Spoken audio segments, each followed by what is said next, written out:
in the College of Media and Communication.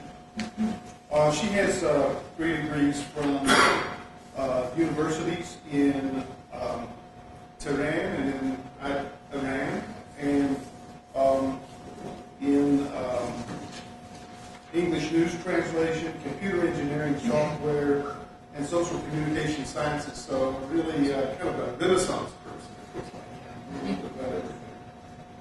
And her research is in depictions of countries, ethnicities, or political and social figures, especially in the Middle East, made by the media, particularly the U.S. media, online social networking, and its impact on social movements, internet, and its impact on print media.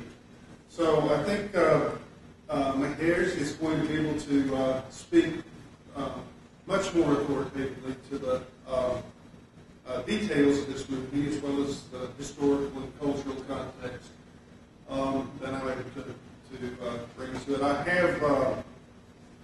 I've been involved in the Global Lens since its inception. In those 5 years, I've served as a panelist, and every year I believe I've covered.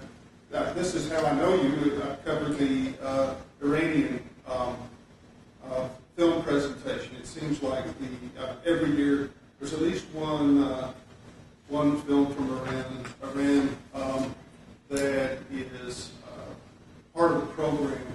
Uniformly great films, a really strong independent production film movement in that country, heavily influenced by French film,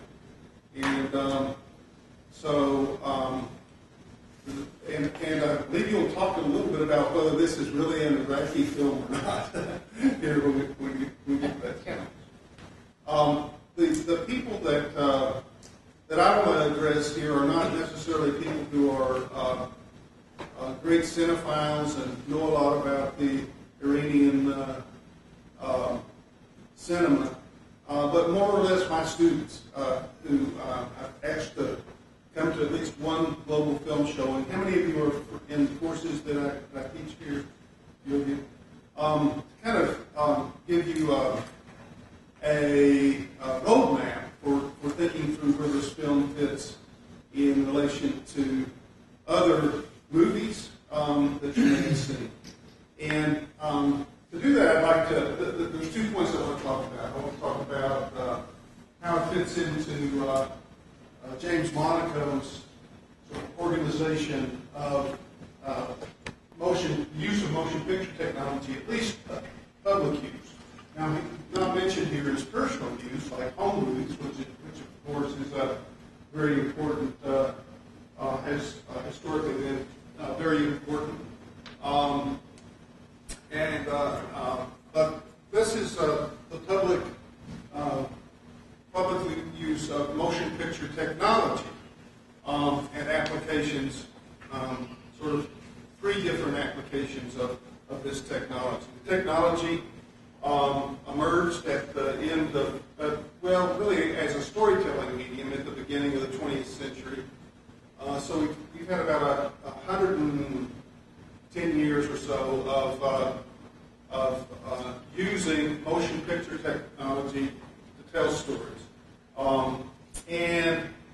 Monaco argues that there's 3 different terms applied to the application of motion picture technology that I think is worthy and worth talking about, and those are the movies, film, and the cinema. Okay, the movies, film, and the cinema. The movies sort of refers to commercial storytelling using motion picture technology. That would be sort of the Hollywood film. We had a glimpse of a Hollywood film in here, right? What was that? Avatar. Did you see a glimpse of Avatar there? And it was like a different medium altogether, different use of motion picture technology. Avatar, a blockbuster film, very much commercially oriented, and at least not overtly a message film. Okay. The other term basically is film. All right, so you've got movies and you have film. And film is a way of talking about use of motion picture technology as a means of messaging, as packaging information, and often about political positions as well as persuasive, other forms of sort of persuasive communication. Right? So you can, and documentary films certainly fit into this category of information-oriented films, but also propaganda. And sometimes it's hard to sort of make a distinction between a documentary, what we recognize as a documentary, what we recognize as a propaganda film. In some ways, it depends upon your political perspective whether you want to, whether those tags apply. I'm thinking here of Michael Moore. Michael Moore's movies like Fahrenheit 9/11 and Bowling for Columbine have been studied as both propaganda and as documentary films. Certainly, they're films that have a message, right? And a message that is meant to be persuasive in some way. Okay, and then the third term that's applied to these public applications of this technology is cinema. And cinema is grows from the French word for motion pictures, and in fact, the first motion picture camera was used that name, the Lumiere brothers, and the cinema is looks at film in terms of a medium for artistic expression. Right? It's so you could say cinema equals art, film equals information / persuasion / messages, right? And movies equal commercialism, right? But the commercial use of movies to tell stories, that motion pictures to tell compelling stories.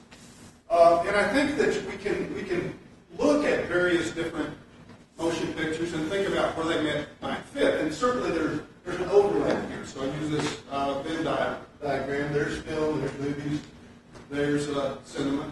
And we know that there's maybe a few movies that fit into this that fit into this area right in the middle, right? That involves all of them. Citizen Kane, for instance, was a film that was important as a political document. It was important as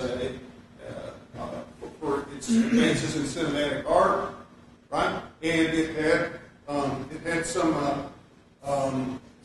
fairly important things to say about democracy and demography, right? The other film that you may be familiar with is the Great Silent Film, very controversial film, and yet certainly the most successful film in terms of being a movie, right?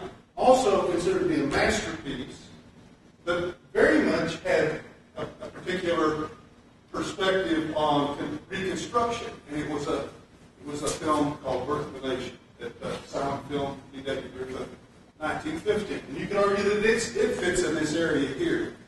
I think that the film that 111 Girls, is probably in this area here between film, right, and cinema.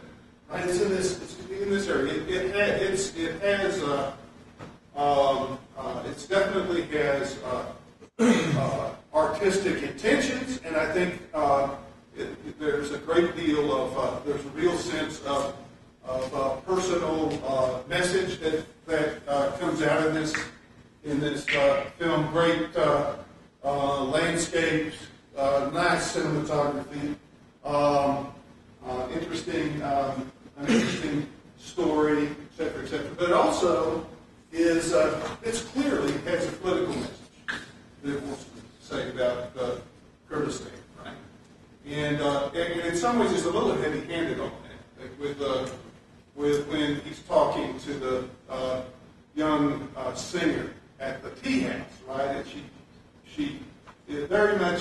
head-on says what the political message is of this film. Right? And yet, wrapped up in this is a compelling sort of, at times, extremely funny story.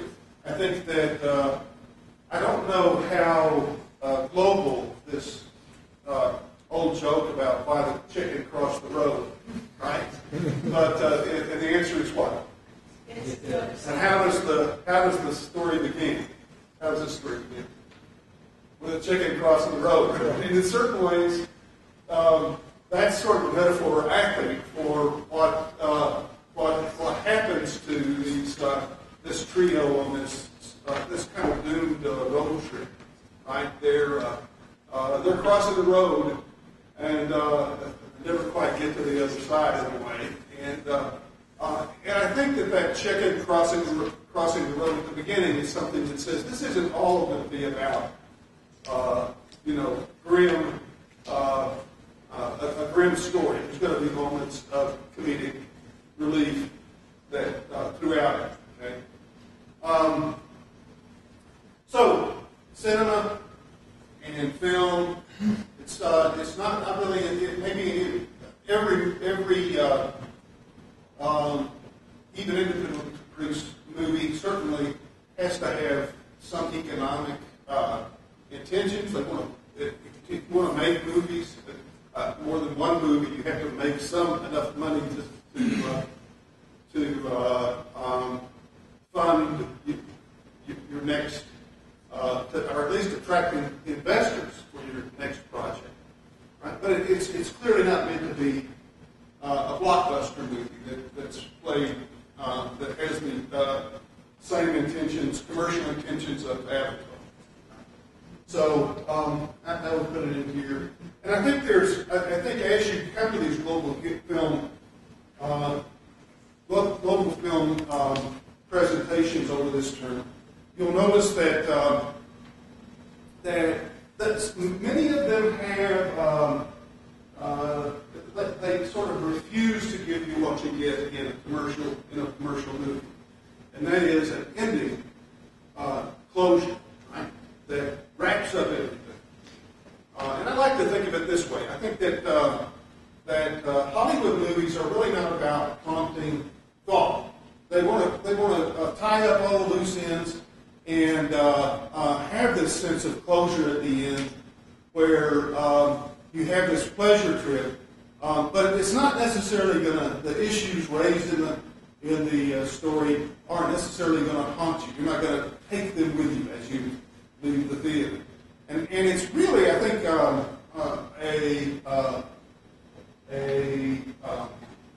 common, in terms of these kind of movies, a common strategy for people who want to get you to think about the subject matter that is raised in the film to withhold closure, to not give you this nice, clean, tidy ending.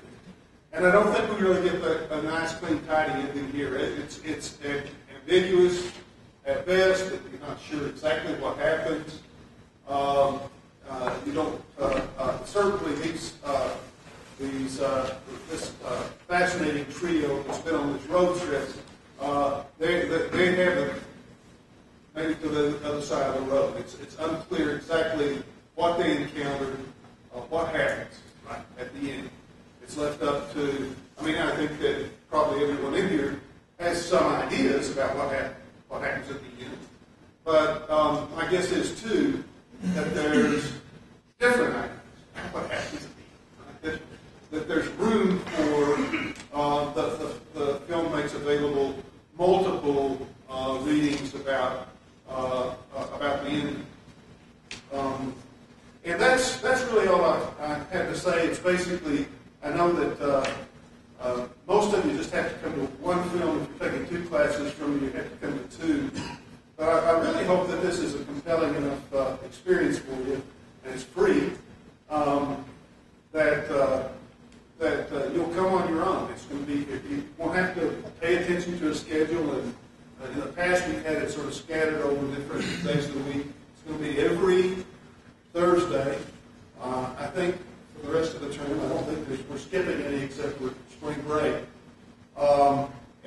6 p.m. here. Those of you who are in my class and want to get credit for this need to make sure that you see me after the class, after the panel discussion, and I'll give you basically a little certificate that where you have your name in it, and I initial it, and you will turn that in when you are expected to verify that you did this part of the assignment. Now, I think the real treat now is to have someone from Tehran. Are you a Tehran native? Okay. Who can speak with much more authority to this, to maybe the historical and cultural context of this. So I'll turn it over to you. You don't have to stand. I'm just used to doing it. Okay, thank you. Thank you. Okay, I'm from Iran, Tehran, so it's far away from Kurdistan, and unfortunately I haven't been there, but I have heard a lot about Kurds and their condition in Iran and their tough condition. They have been always oppressed by the government. Okay, we had a revolution in Iran in 1979. So there, before the revolution, after the revolution, it doesn't matter. They didn't have a good condition. Before sharing with you what I got from the film, I want to add something about the directors. There are actually couples that they are from Iran, but I think because they took the movie in Iraq, because by the end you could see that it's they are taken in Erbil, which is in Iraq. It's the Kurdish part of Iraq. So I think that's why you saw in the poster that it's from Iraq. And also, as I was talking to Dr. Priestley, the political situation of Iran can be one of the other reasons that they didn't say it's the film made in Iran. Nahid Qobadi was one of the directors. Her brother is a famous director too. Actually, she started her work with her brother first. Bahman Qobadi, who was, the outline story was by Bahman Qobadi, who is actually Nahid's brother, and he's a famous director who has been in different festivals, but in 2009 he had to leave Iran because he was accused of working against the government, and he was accused of wanting an independent Kurdistan, because it's an old story that all of the Kurdish people want their own country. Part of Iran is called Kurdistan, part of Iraq is called Kurdistan, and part of Turkey. So even there is a map among them that this is our country. So some of the Kurds are accused of wanting an independent country. So Bahman Qobadi was also had this problem with the government, and they didn't let him make a movie about Kurdistan, which is his love. And also Nahid Qobadi had lots of short movies, short films about Kurdistan. So I thought that's a good thing to be pointed out. And yes, even the screenplay was made by their brother, Vaksin Qobadi. So it's kind of unique. As Dr. Reeves also pointed out, the main message, I think, was first in the letter that was saying that we're the voice of not only Kurdish women, but also all of the women in Iran, that seems that there is no way that anybody else, especially the government, hear them. Actually, government is hearing, but doesn't pay attention to them.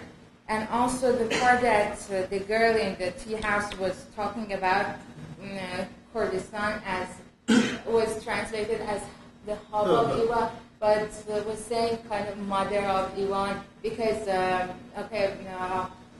years ago, more than 7,000 something years ago, that a tribe went to Iran, traveled to Iran. The original Iranians are living in Kurdistan. The other parts, people from other part of the world came. So they are not originally Iranian, but those who are living in Kurdistan, they are really Iranian. And so she was saying that Kurdistan is always protected Iran, and we want only respect. That's the only one.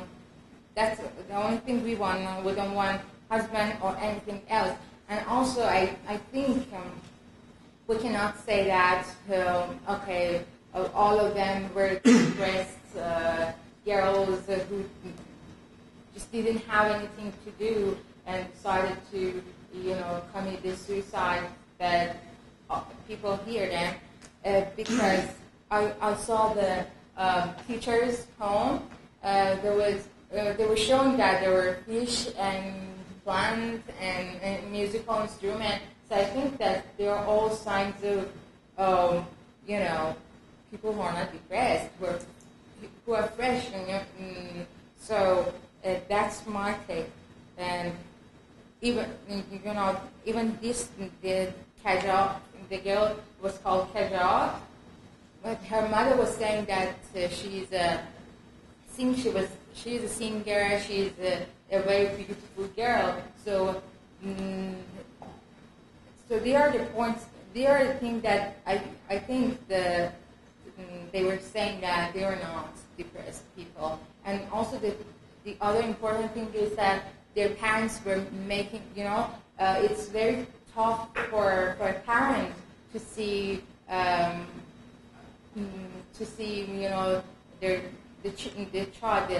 their daughter is dead. It's much tougher to see that they are committing a suicide. Their parents were making this grave for them. They were doing this sacrifice because they knew that their message is more important than their own child. So I think that was very, very nice thing, very nice part that they were showing, although it was sad. And there were lots of other things that they wanted to show the problems in Iran. And one of the things that is related to our major is the journalists that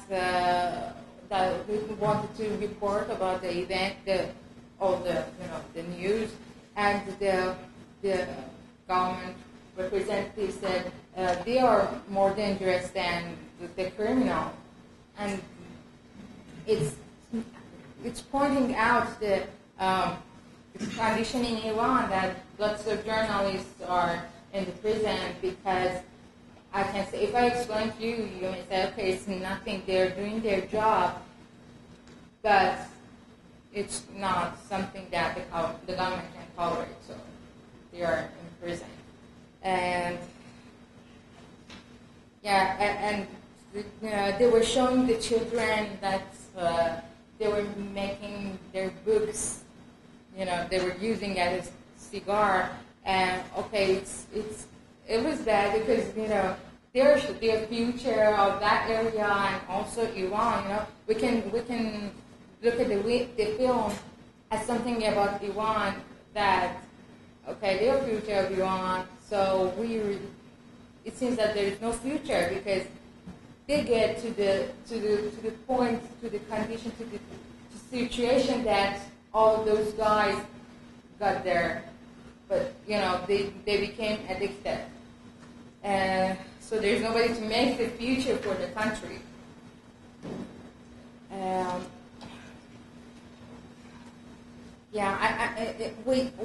Okay. There's something else that we saw some women carrying some goods. Or in other parts about smuggling of gas. It's much. I think it's a job there in Kurdistan that they smuggle goods from Iraq, and also some of the other complaints that they had is the government kills all of the people that carry goods from Iraq to Iran. That's the only job that they have, but they kill them, or they killed their horses. So that was the thing that people complained to the government.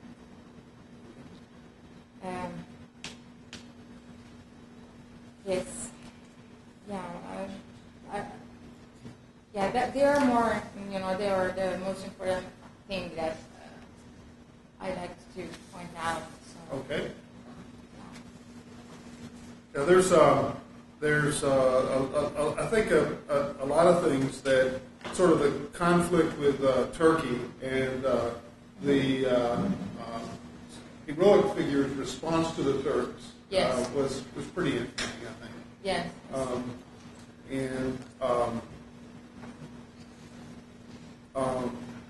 I was going to ask, maybe open it up for discussion now and ask for any questions, but yes. Okay. Well, from the scene I was pointing out earlier to Marinos that it's the same situation. I'm Lebanese American, and it's the same situation that you see around the Middle East when that phrase that they said, it's not the first time. This is happening again. Like you were given a chance first, referring to the government, you were given a chance to help. You didn't. You're given now another chance, and you're still not doing anything. So we're timing you to see what can we do. And in that aspect, there's a lot of people in the Middle East that have lost faith completely, especially our generation, from the way the governments can help out. Not only government, but like policemen on the streets, anywhere like that. And also another point is I saw some parallel as well with the number of women to the number of men in the countries. For example, in Lebanon, it's very modern. It's not like Kurdistan. It's a very modern city, but it also went through years and years of war, or civil war. And the geographic location of it is in between Israel and Syria, so there was a lot of conflict going through Lebanon. And so it also discouraged a lot of men, especially our, maybe in the 20s, they want to just graduate and leave. So now what you see, the demographics, is that you have 8 women per 1 guy. That's the ratio. So each guy can technically have, can choose 8 women here. And that's because everyone just wants to flee out to get better jobs because there aren't any jobs there. So kind of the same ideas of we don't want husbands, but we want our respect, our country. We want this, to strive because we fought so much for it already. And that's where the whole government plays that role. But they lack that efficacy to see that the government can actually do something since it is so corrupt in those areas. Nice point. I wondered if what your response might be. You mentioned that Beirut is a modern city, but we have here a sort of a primitive lifestyle that's injected with this really high technology. I mean, they mentioned Facebook and they sort of misuse Bluetooth, I think. Yeah. And they sort of play around with Bluetooth becomes this joke about technology, but not knowing what and It's what a popular one guy says Bluetooth and Bluetooth or something like that. It's a popular joke. Right. It seems to me like the children in the school they weren't learning anything in terms of traditional education, but they were highly technologically savvy. Yeah. So it's strange that you have sort of that level of being savvy with regard to smartphones and social media and that sort of thing, and yet they're smoking their books. You know? Yeah. Okay. Perhaps they were saying that the government didn't give them enough equipment to help school equipment compared to having a cell phone is different. So it was showing that the government didn't pay attention to their education, but they could get cell phone and learn how to work with it and with new technology. So they're clever, but they didn't get the attention. So it shows that more emphasizes the poverty levels that they have even in Lebanon Shores, cities are modern, but in other areas you see the same kind of poverty with what you're talking about. Like they lack the education, so students or 5-7-year-olds are out on the street selling gum or flowers or something like that. So for that kid, I remembered that this is a trade of his. He can wrap the cigarettes and give it to someone in change of money or something to just keep on going that way. But it happens all over the Middle East. It's not just specific to the Kurdistan or Iraq or Iran. I think it's all over. Especially now, I would think, I have some family in Iraq, but in Erbil, not Baghdad, but what I see is that they're fleeing to Erbil, which is this dynamic, it's kind of like a bit of irony that you're safer in that region than in the actual cities. And related to that, what do you make of the young boy that accompanies them? I mean, I think he's a pretty compelling, actually a hopeful figure. He seems to be the most resourceful of the three. And what was your reading or your response to how the young boy fit in terms of that story and the character orchestration that's going on there? They have something to go there. Pete? I don't have anything to say about that, but the thing that struck me the most about this movie was what wasn't in it. Or what wasn't in it was anything about religion. And our whole idea of that area over there, they're all a bunch of crazy Muslims. They're all together. And we have no understanding of all this ethnic and tribal divisions that exist over here. And so, I was really expecting more about religion, but there wasn't. I think there were some really subtle references to it. I think when the government agent was talking to the young singer, he said you shouldn't let men hear your voice, right? But that's none of my business. and it seems to me would that be like a reference to a religious orientation on? But then at the fence, Jimmy, didn't he tell the Turkish guys leave God out of this? What's that? Then at the fence, didn't he tell the Turkish guys leave God out of this? We're talking government to government. Right. Maybe so. Yeah. I mean, there were people covered. The sort of the women who in black who were digging the graves. I mean, there's references, but it's not it's not made, it's not the foreground. Yeah, and I think I'm saying I haven't been to that area, but I think it was saying the normal, the life of people there is not, it's one thing, and the other thing is that they don't want to pay attention or focus on religion. They wanted to give their more important message. Perhaps if they were talking about religion, as an audience, you might be distracted and didn't hear their main message. But I don't know what's your image, but I don't think that they are too religious. Did anyone else think about Saddam Hussein when the old the guy was?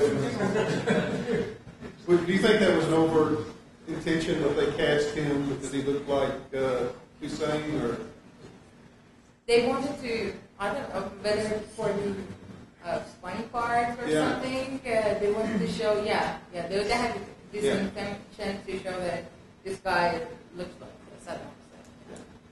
The saddest thing for me was the little girl. When the government aide went into the school teacher's house and was playing an instrument, the little girl who'd been sitting there all day watches him through the window. And it was like the young woman said, people had many opportunities to help this situation. Now she's completely abandoned. She's alone. Her future's not any better or any different. And I thought that scene was just very, very sad. That's true. I don't know. In some ways, that the whole young man, or I guess the fellow condemned to die for adultery, I guess was a reference to religion too, but it's made fun of in a way,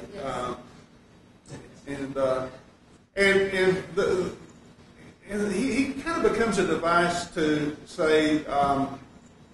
I think to say this is a fantasy because there's no way that guy could run and keep up with those. Why not just take the freaking sack off his head? So it becomes public shame or humiliation, so everyone can know that this is a criminal. But he's in the boonies, he's being chased. The first thing you take off your sack and try to look different and go someplace else. very true. That's kind of funny to me. Yeah, but I mean, in terms of just the amount of mileage he could cover running in a sack. He couldn't keep up with him. So at that point, it sort of becomes, I think, it's saying read this as an allegory, not necessarily a straight, realistic story. And not only that, it also shows. Thanks for coming. It also shows the government is protecting the criminal instead of and at that point with the journalist, you should take him and forget about the criminal who's running or the person who's considered a criminal in the story. So just grab the journalist, leave him running. I had a question about, you mentioned the translation, with the girl in the tea shop, they translated it to say Kurdistan is a hub, and you said it was more you read it more as it's a mother. Were there other instances where the translation, because I've been to a couple other global ones in years past, and not something that the panelists have noted before was the translation. Was an interesting. Were there other instances besides just the hub where you thought the translation that they used was interesting? You would have used a different word, or? I can't say that there were funny parts that I could get because they couldn't translate it. But yeah, this was one. And perhaps the interesting thing is about the names that they cannot translate it. The government from the government representative is called Nizam Dunyadide. Nizam is his first name. Nizam is system, means the government. and Donyadide means experienced. So was exactly, the representative of the government. Or Ahura was the little god. Ahura is an Iranian name and mostly common in Kurdistan. And if I'm not mistaken, it means innocent, without any bad or anything bad, innocent. So that was interesting. I think kind of translate that. Yeah, and the part that they were talking to the governor, he first of all he pointed out to the election and to the crisis. It was 2 times that he was talking about it, but they translated it just once. They're the thing that I thought. That was a funny part with the governor when it's election year, so we're going to do this and that. Well, every time during election year, if there's a road or there's some bad roads or this village needs some kind of assistance, that's when you see the candidates running for office will actually pay attention to that situation more, and they'll patch it up. But then, after they're elected, if anything happens to it for their whole entire term, it doesn't matter, I'm already elected. Yeah, and they try to keep all of the crises, as calmed down as they can when it's election year. And it's election year in Iran. Election is in June. Yes.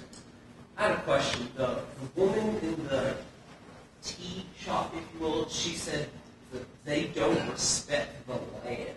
There's no correct answer, but in your opinion, Ms. Rahimi, you also, I'm sorry, I didn't hear your name, who are actually from that region, is that a socioeconomic? Is that religious? Is that literal? What does that mean that you don't respect the land? Okay, I think by the land, she meant more people. They really don't respect Kurds. Especially at the beginning of the revolution, they killed lots of young Kurds just because they are young, just because they are Kurds, and they are killing them. Right? If it's a kind of crime, I don't know, but they're very sensitive toward those people there. So, and also women, that they don't respect their rights that much. So this is the other thing that she really means what she said. Do you have something else? No, the land is usually the people, because the people make up the country. There seemed to be a real sort of difference between the people who were honor bound, and like the 111 girls, as well as the government agent. He said, I swear on my honor. He was an honorable man, versus the sort of corrupt people at the wedding and the army people. So there's almost this notion that there are good people, but it's the bad people who are in control. Yes. I'm sorry, I didn't hear that. Are Kurds Sunni or Shia? Mostly there are Sunni there in Kurdistan. Sunni? Yeah, but Iranians are Shia. Yeah. Okay, I didn't know that.